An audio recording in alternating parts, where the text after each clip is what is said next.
the FIFA World Cup is currently ongoing in Qatar. Qatar says all people are welcome. Yes. It's the first World Cup that will be held in an Arab country, but there's been a lot of controversies. There's been a lot of debate, and they've been conservative and all of that.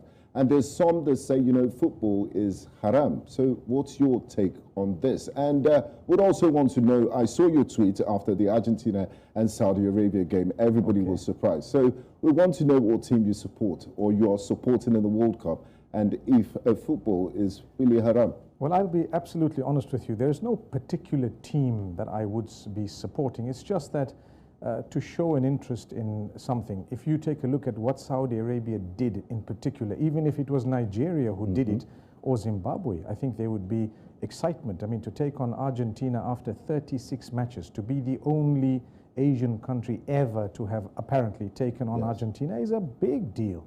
So no matter who they were, they happened to be Saudi Arabia, so mashallah. So all I did is I just cracked a bit of a witty one to say, things got a little messy. And I use the term messy because he's one of the players. But yeah, and I think the haram thing, it's interesting that you raise that, because the vast majority of Muslims have always said that no matter what it is that you go into in terms of sport, for as long as you know your own personal lines, it doesn't deviate you from your prayer, it doesn't make you do things that are prohibited, for example, the alcohol factor and so on, for you as a person, then you cannot just claim that something is haram. You might not feel that it was something encouraged, but it doesn't necessarily make it the same for everyone else.